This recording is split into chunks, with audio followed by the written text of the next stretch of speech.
Are you ready? Religion నుండి రిలేషన్షిప్కి రావాలి అంటే అర్థం ఏంటి?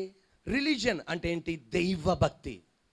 దైవభక్తి నుండి దేవునితో సంబంధం కలగాల. రిలీజన్ అంటే ఏంటి? మతం. మతము నుండి దేవునితో ఉన్న సంబంధం కలగాల. అది దేవుడు ఆశించేది. అది పౌలు అక్కడ చెప్పేది.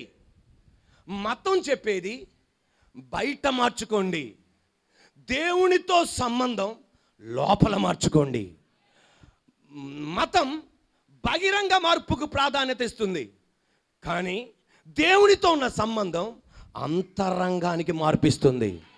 మతం చెప్పేది నువ్వు ఈ ఆచారం చెయ్యి, నువ్వు ఇది చెయ్యి, నువ్వు ఇది ఇవ్వు, నువ్వు అది చెయ్యి, నువ్వు ఇది చెయ్యి, బహిరంగంగా అందరికీ కనబడు. దేవునితో ఉన్న సంబంధం చెప్పేది అది కాదు, నువ్వు నాతో సంబంధం కలిగి ఉండాలి. ఎపిక్యూరియన్స్ చెప్పేది ఏంటి? దేవుడు మనతో సంబంధం ఉన్నాడు, మనం ఆయన వెళ్ళి అభ్యంతరపరచొద్దు, ఆయన పని ఆయన చేసుకుంటాడు, మన పని అని.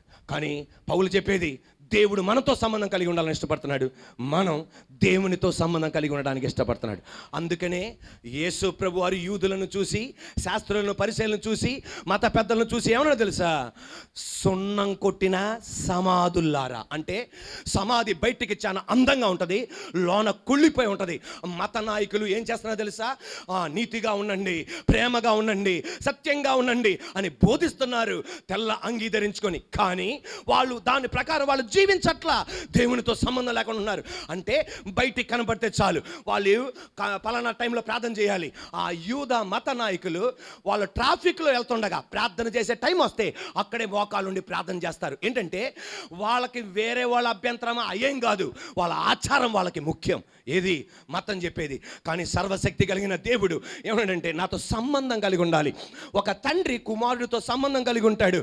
ఆయన కుమారుడు ఏమన్నా ఇస్తాడనా స్కూల్కి పంపించేది, కాలేజీకి పంపించేది, యూనివర్సిటీకి పంపించేది కాదు. తండ్రి కుమారుల సంబంధం. అమ్మ తన కుమారుని కుమార్తెను మూత్ర విసర్జన తీసేస్తుంది, మల విసర్జన తీసేస్తుంది, అన్నం పెడుతుంది, గోరుముద్దలు పెడుతుంది, చేయి పట్టుకొని నడిపిస్తుంది. ఏదన్నా పాపో బాబో ఇస్తాడనా? కాదు. దేవుడు ఆ తల్లి కుమారుడు కుమార్తెకున్న సంబంధం. దేవుడు మనతో చెప్పేది మీరు ఇది చేస్తే అది నాకు ఇస్తావా? 1,00,000 రూపాయలు ఇస్తాను, నువ్వు నాకు 1,00,000 రూపాయలు ఇస్తావా? 2 లక్షలు ఇస్తాను, ఇల్లు కట్టిస్తావా? నేను ఇది ఇస్తాను, అది చేస్తాను. అది మతం, అది ఆచారం. దేవుడు అనేది నువ్వు ఇస్తున్నందుకు కాదు ఇచ్చేది. నువ్వు నేను కుమారుడు తండ్రి, నువ్వు నేను కుమార్తెము తండ్రి. నువ్వు ఇచ్చినందుకు కాదు, నాకు ఇవ్వటమే నా స్వభావం, నాకు ఇవ్వటమే నా స్వభావం, నేను ఇవ్వటమే నా స్వభావం అనేది దేవునితో ఉన్న సంబంధం. మతం ఆచారాలను చేపిస్తుంది. ఏం చేపిస్తుంది? ఆచారం. అపోస్తుడైన పౌలు ఎవరు తెలుసండి? పెద్ద రిలీజియస్ మ్యాన్. మతానికి ఆయన ప్రాణం పెట్టేవాడు. ఎవరు? అపోస్తలుడైన పౌలు. అందుకనే తన ఆచారం కాకుండా ఎవరైనా వేరే ఆచారం చేస్తే, ఆయన ఆచారం కాకుండా ఎవరైనా వేరే ఆచారం చేస్తే వాళ్ళని చంపేసేవాడు, వాళ్ళని జైల్లో వేసేవాడు, వాళ్ళని చెరసాల వేసేవాడు. అందుకనే క్రైస్తవుల్ని చంపేవాడు, పాస్టర్ని చంపేవాడు, సంఘాలని నేలమట్టం చేసేవాడు. ఎందుకంటే ఆయనకు ఒక ఆచారం ఉంది, ఆయనకు ఒక పద్ధతి ఉంది. ఆ పద్ధతి ప్రకారం అందరూ చేయాలి, చేయకపోతే మిమ్మల్ని చంపేస్తా. అది మతం చెప్పేది, అది ఆచారం చెప్పేది. కానీ దేవునితో ఎప్పుడైతే సంబంధం కలిగి ఉన్నాడో ఎవరిని అతను చంపలా, ఎవరిని నాశనం చేయలా. ఆ కుటుంబాన్ని కట్టడం ప్రారంభించాడు, దేశాన్ని కట్టడం ప్రారంభించాడు, 14 పత్రికలు రాసేటట్టు దేవుడు చేశాడు. ఈ రోజున దేవాది దేవుడు చెప్పేది మతము నుండి ఎటువైపు రావాలా? దేవునితో ఉన్న సంబంధం.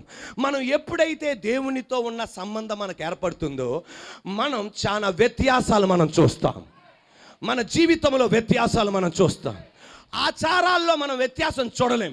బహిరంగ మార్పులో మతం చెప్పేది బహిరంగ మార్పు, బహిరంగ మార్పులా కనబడతాయి. అప్పుడు దాకా నల్ల వస్త్రం ధరించుకునే వాళ్ళం తెల్ల వస్త్రాలు ధరించుకుంటాం, అప్పుడు దాకా తెల్ల వస్త్రం ధరించుకునే వాళ్ళం పసుపు వస్త్రాలు ధరించుకుంటాం, అప్పుడు దాకా ప్రార్థన చేయని వాళ్ళం అప్పుడు అందరికీ తెలిసినట్టు ప్రార్థన చేస్తాం. అంటే బహిరంగ మార్పులు మాత్రమే మనకు కనబడతాయి. కానీ ఎప్పుడైతే దేవునితో మనం సంబంధం కలిగి ఉన్నామో అంతరంగ మార్పు కనబడుతుంది.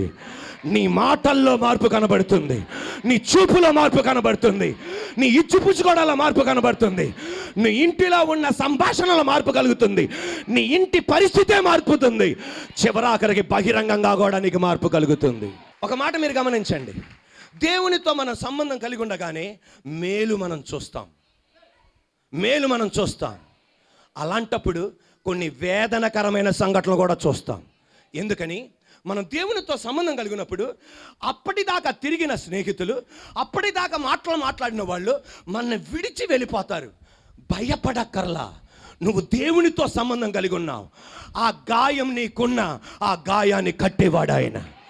నా నిమిత్తం తల్లినైనను తండ్రినైనను, నా నిమిత్తం ఆస్తినైనను పొలాలైనను విడిచిపెట్టిన ఎడల, స్నేహితులను విడిచిపెట్టిన ఎడల, నేను వారికి పరలోకమందు కాదు భూమి అందే 100 రెట్ల ఫలాన్ని మీకు నేను అనుగ్రహిస్తా. ప్రైజ్ ది లార్డ్, హల్లెలూయా. దేవునితో ఉన్న సంబంధం, దేవునితో ఉన్న సంబంధం మేలు కలుగుతుంది. ఆ మేలు మనం కలిగినప్పుడు, ఆ మేలు కొన్నిసార్లు మళ్ళా గమనించాలి, నేను ఈ మాటకు జాగ్రత్తగా గమనించాలి. మేలు మనం అనుస్తాం, కొన్నిసార్లు ఆ మేలు నిలకడగా ఉండదు, మధ్యలోనే ఆగిపోద్ది. అప్పుడు మన ప్రాణం ఎలా ఉంటుందో తెలుసా? ఇచ్చినట్టు ఇచ్చి తీసేసుకున్నావు ఏంటయ్యా? స్వీట్ తినిపించినట్టు తీసేసుకున్నావు ఏంటయ్యా? ఫలం చూపెట్టినట్టు తీసేసుకున్నావేంటి? అటువంటప్పుడు దేవునితో ఉన్న సంబంధాన్ని విడిచిపెట్టద్దు. ఇచ్చిన దేవుడు మధ్యలో అది వెళ్ళిపోయినట్టు అనిపించిన ఆ దీవెన, ఆ ఘనత, ఆ ఉద్యోగం, ఆ అభివృద్ధి మధ్యలో ఆగిపోయినట్టు అనిపించిన నువ్వు భయపడక్కర్లా, మరలా నా దేవుడు నీకు తిరిగి అందిస్తాడు. ఈ పగటి వేళ పరిశుద్ధాత్మ దేవుడు తెలియపరిచేది, ఇక్కడ కూర్చున్న 60% మందిలో ఈ ప్రశ్న ఉంది. దేవుని నమ్ముకున్నాను, దేవుడు నాకు గొప్ప అభివృద్ధి ఇచ్చాడు, ఇప్పుడేంటా ఇచ్చినట్టు ఇచ్చేసి ఆ వ్యాపారం తీసేసుకున్నాడు, ఇచ్చినట్టు ఇచ్చేసి ఆ ఉద్యోగం తీసేసుకున్నాడు, ఇచ్చినట్టు అభివృద్ధి ఇచ్చి తీసేసుకున్నాడు. ఇప్పుడు ఒక ఎడారి అనుభవం అనుభవిస్తున్నావు, ఒక వేదన అనుభవం అనుభవిస్తున్నావు, ఒక దుఃఖ అనుభవం అనుభవిస్తున్నావు. నా దేవుడు అనేది సంబంధాన్ని విడిచిపెట్టకు. నేను నీ కొరకు ఇచ్చిన దేవుణ్ణి తీసుకునేవాడిని కాదు. మధ్యలో ఏది అభ్యంతరపరిచినా, ఏ దెయ్యం అభ్యంతరపరిచినా, ఏ దుష్టుడు అభ్యంతరపరిచినా, అది నా ప్లాన్ ప్రకారం జరుగుతున్నా భయపడద్దు, నేను నీ చేతికి మళ్ళా నీ చేతికి అందిస్తా. ఈ 60% మందితో దేవుడు ఈ మాట చెప్పమన్నాడు. ధైర్యం తెచ్చుకో, మళ్ళా నీ చేతికి అందిస్తా. దావీదుని గొర్రెల కాపరి, దావీదు గొర్రెల కాపరి, ఆ గొర్రెల కాపరిని సింహాసనానికి ఎక్కించాడు నా దేవుడు. కొన్ని సంవత్సరాలే ఉండగలిగాడు. సొంత కొడుకొచ్చి సింహాసనం మీద కూర్చొని నాన్ని చంపడానికి వచ్చాడు. తద్వారా రాజకోటను, యెరూషలేమును విడిచిపెట్టి అడవుల్లోనూ, కొండల్లోనూ, వాగుల్లోనూ, దుప్పుల మధ్య తిరుగుతున్నాడు. అనుకున్నాడు, ఇచ్చినట్టు ఇచ్చి ఇలా చేసావేంటయ్యా నువ్వు? ఇచ్చినట్టు ఇచ్చి ఇలా చేసావేంటి? ఆ స్వీట్ నా నోట్లో పెట్టావు, ఒక్క మొక్కే కొరికా, మళ్ళా తిరిగి తీసేసుకున్నావు. ఆ ఫలం ఒక్కసారి కొరికా, మళ్ళా తిరిగి తీసేసుకున్నావు. ఆ మేలు ఒక్కసారి అనుభవించా, మళ్ళా తిరిగి తీసుకున్నావు. కానీ దేవునితో ఉన్న సంబంధం విడిచిపెట్టలా. కొన్ని రోజులే గ్యాప్ వచ్చింది, నా దేవుడు మళ్ళా తిరిగి అతనికి ఇచ్చాడు. ఒక్క క్షణం నా దేవుడు ఒక వాగ్దానం ఇచ్చాడు. ఇప్పుడు ఏమని ఆమేననాలి? ఇప్పుడు ఆమేననాలి. నీ సింహాసనం తరతరములు నిలబడుతుంది. ఇప్పుడు ఆమేననాలి. ఇప్పుడు ఆమేననాలి. సౌలు మీద నుండి కృప తీసా, నీ మీద నుండి కృప ఎన్నడూ తీయను. ఒక్క క్షణం నీకిచ్చింది మధ్యలో గనక ఎవడన్నా తన్నుకొని వెళ్ళిపోయాడా, మధ్యలో వెళ్ళిపోయిందా, భయపడద్దు, అది తరతరాలు ఆ దీవెన నిలబడబోతుంది. ఇంకొకసారి నీ ఇంటిలోండి వెళ్ళిపోకుండా నా దేవుడు కాపాడబోతున్నాడు. అటువంటి భద్రత నీ ఆస్తికి నా దేవుడు ఇవ్వబోతున్నాడు, నీ పిల్లలకి దేవుడు ఇవ్వబోతున్నాడు, మన మందిరానికి ఆయన ఇవ్వబోతున్నాడు. యెఫ్తా వేశ్య కుమారుడు, వాళ్ళ నాన్న చేసిన పొరపాటు ఈయనేం చేశాడు? వాళ్ళ నాన్న చేసిన పొరపాటు, వాళ్ళ నాన్న చేసిన పొరపాటు. ఆ స్త్రీ వెళ్ళిపోయింది, బిడ్డకు జన్మ ఇచ్చి నాకు అక్కర్లేదని ఆ బిడ్డను తీసుకొని తన భార్య దగ్గర తీసుకురాగానే ఆ భార్య ఏమంది తెలుసా?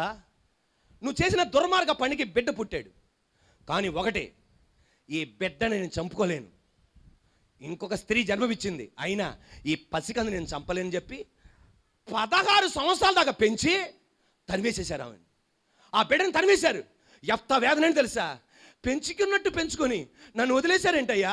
ఇప్పుడు ఎడారి అనుభవం, ఎడారి అనుభవం, వేదన అనుభవం, దుఃఖ అనుభవం. ఇదేంటయ్యా నా బతుకు ఇలాగైంది. అయినా అతని విగ్రహారాధన ప్రాంతంలో, నోబ్ అన్న ప్రాంతంలో వేసిన ఆయన చేసిందని తెలుసా? దేవునితో ఉన్న సంబంధం విడిచిపెట్ల. తద్వారా జరిగింది, దేవుడు ఆశ చూపెట్టి మధ్యలో ఆగిపోయినట్టుందా? దేవుడు చూపెట్టినట్టు చూపెట్టి తీసేసుకున్నట్టుందా? అలాగే యెఫ్తా జీవితంలో జరిగినప్పుడు నా దేవునితో ఉన్న సంబంధం తెగొట్టుకోవడం వలన, కొట్టుకోపోవడం వలన, కొట్టుకోలేదు కనుక నా దేవుడు మళ్ళా యెరూషలేముకు తీసుకొచ్చాడు, మళ్ళా ఇశ్రాయేలు దేశాన్ని తీసుకొచ్చాడు, మళ్ళా నాయకుడిగా మార్చాడు. ఈ పగటి వేళ ఇక్కడ కూర్చున్న నీతో పరిశుద్ధాత్మ దేవుడు చెప్పేది, నేను నీకు మళ్ళా అలా చేస్తా. దేవుడి మాట మళ్ళా చెప్పమన్నాడు, నేను మరలా నీకు అలా చేస్తా. దేవుడి మాట చెప్పమంటున్నాడు. 15 సంవత్సరాలు కాపురం చేసి ఈ రోజు నా భర్త నిన్ను విడిచి వెళ్ళిపోయాడు. 15 సంవత్సరాలు కాపురం చేసి నీ భార్య నిన్ను విడిచి వెళ్ళిపోయింది. ఇప్పుడు ఒంటరితనం అనుభవిస్తున్నావు, ఇప్పుడు వేదన అనుభవిస్తున్నావు. ఏంటిదేమో నా కుటుంబం ఇలాగ అయిపోయింది, ఏంటిదేమో నా కుటుంబం ఇలాగ అయిపోయింది. ఇచ్చినట్టు ఇచ్చి తీసేసుకున్నావేంటి? వివాహం జరిగించి ఇలా తీసేసుకున్నావేంటి? కానీ నా దేవుడు అనేది యెఫ్తాకు చేసినట్లుగా, దావీదుకు చేసినట్లుగా మళ్ళా నీ ఇంటిని నేను ఐక్యపరుస్తా. ఈ మాట చెప్పమంటున్నాడు. మాట వినని జగముండైన నా యేసయ్య మొండికి ముండైన సరిపోలా. నీ భర్త ఎటువంటి అనుమానస్తుడైనా, ఆడోళ్ళు అంత గట్టిగా ఆమె అన్నారు ఏంటండి? అనండి ఆడోళ్ళు అనండి. నీ భర్త ఎటువంటి అనుమానస్తుడైనా తోమా లాంటి అనుమానస్తుడినే మార్చగలిగిన వాడు. మరలా నా దేవుడు రీయూనియన్ చేయబోతున్నాడు. ఆయన యోసేపు వాళ్ళ నాన్న అంగీ ఇచ్చాడు 11 మంది మధ్యలో. ఈయనే పెద్ద హీరో. ఎవరు? యోసేపు. అసలు తిరుగులేదు.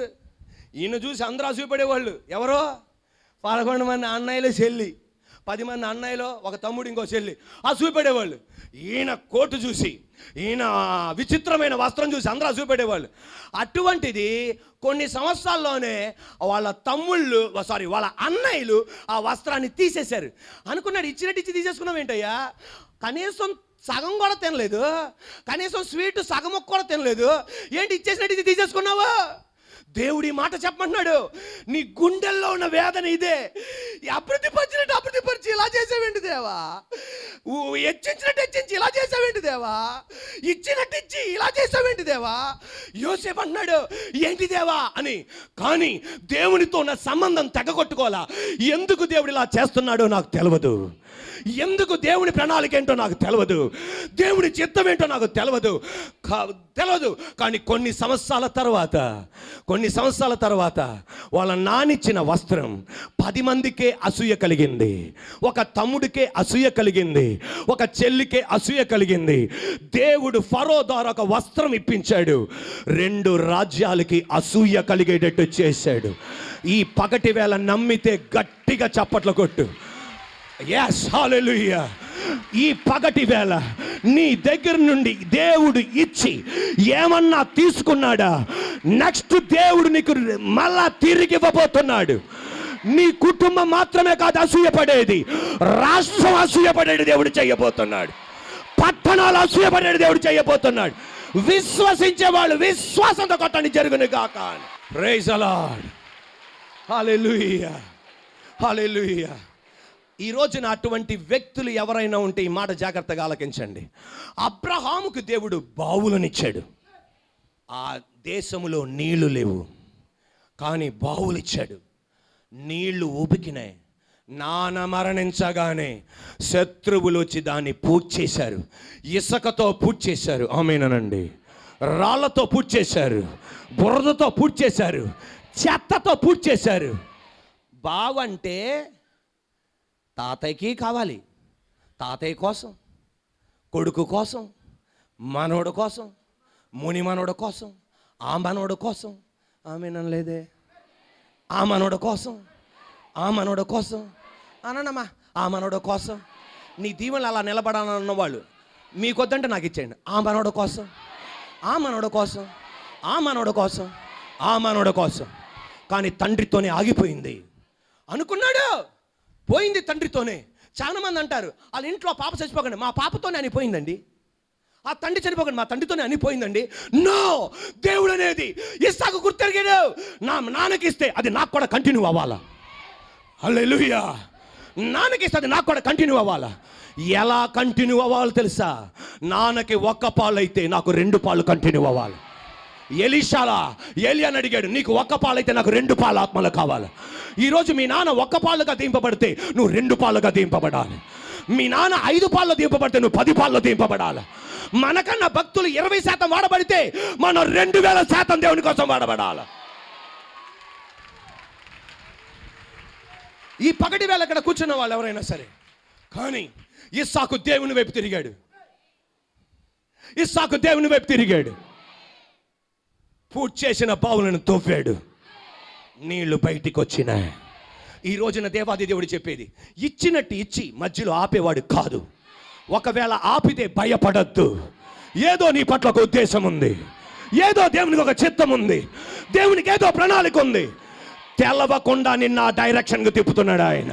సరిపోలా, తెలవకుండా నిన్న ఆ డైరెక్షన్కి తిప్పుతున్నాడు ఆయన. ఎందుకో ఎటో తిప్పుతున్నాడు ఆయన. వెళ్తున్నప్పుడు నీకు అర్థం కాదు, కానీ దేవునికి అంతా అర్థమవుతుంది. Are you ready? నా దేవుడు ఏథెన్స్ పట్టణాన్ని మతము నుండి రిలేషన్షిప్కి తీసుకొచ్చేసాడు. రిలీజన్ నుండి ఎక్కడ తీసుకొచ్చాడు? ఈరోజు మనం కూడా ఆచారాల నుండి దీంట్లోకి రావాలా? రిలేషన్షిప్. నీకు ఒక ధైర్యం కలగాల. తండ్రి నీకు ఎందుకు ఇస్తాడు? నువ్వు పెద్ద అయినప్పుడు చేయబట్టుకొని చర్చి తీసుకొస్తావనా? అమ్మ మల విసర్జన, మూత్ర విసర్జన అన్ని శుభ్రం చేస్తుంది. అసలు డాడీ అన్నా సరే మా వాసన వస్తుంది అంటాడు, కానీ అమ్మ అందో. ఆమెకి గులాబ్ జామ్ వాసన వస్తూ ఉంటుంది. అది ఆ మూత్ర విసర్జన ఆమెకి తేనెలాగా ఉంటుంది. ఆమెకి ఉంటుంది. ఎందుకు అదంతా చేస్తుంది? నువ్వు పెద్ద అయినాక ఆమెను పట్టుకొని చచ్చి తీసుకొస్తావనా? ముద్ద పెట్టవని వాళ్ళకి తెలుసు. ముద్ద పెట్టవని ఆమె తెలుసు. Are you ready? ఎందుకని? సంబంధం. పేగులు తెంచుకొని పుట్టిన బిడ్డ, పేగులు తెంచుకొని పుట్టిన బిడ్డ. సంబంధం. ఏదన్నా ఇచ్చేది ఎందుకోసం? పిల్లలు ఏదో ఇస్తానని కాదు, ఇస్తారని కాదు, ఏదో ఇవ్వబోతున్నారని కాదు, పేగులు తెంచుకున్న సంబంధం. ఈ రోజున దేవుడు మనకిచ్చేది ఏంటి తెలుసా? నువ్వేదో చేస్తున్నందుకు కాదు, తన రక్తముతో కొన్న సంబంధం. నిశ్చయంగా ఆయన ఆశీర్వదించి తీరుతాడు. నిశ్చయంగా నీ పొరపాట్లను ఆయన శుద్ధీకరిస్తాడు. నిశ్చయంగా ఆయన నిన్ను కడతాడు. రిలీజన్ నుండి రిలేషన్షిప్కి మనం రావాలి. ఈ మత ఛందస్కుడైన పౌలుని ఆయన ఆచారం ఏంటి తెలుసా? యెహోవా దేవుణ్ణి తప్ప ఎవడో యేసై గురించి ఏం చేయకూడదు? ప్రసంగం చేయకూడదు. చేత్తాన్ని చంపేస్తాడు. స్టెఫన్ని చంపేశాడు. చర్చిలు నిలమడం చేశాడు. విశ్వాసం చెరగొట్టాడు. అటువంటి మత ఛందస్తుడిని నా దేవుడు రిలేషన్షిప్ తీసుకొచ్చాడు. ఎవరిని చంపలా. ఆమేనండి. సంఘాల్ని కట్టాడు, కుటుంబాల్ని కట్టాడు. ఈ రోజున మన భారతదేశంలో కూడా ఈ మత ఛందస్తులను ఈ రోజున చంపే వాళ్ళతో నేను చెప్పేది, ఈ రోజున యేసయ్య మత స్థాపకుడు కాదు, కుల స్థాపకుడు కాదు.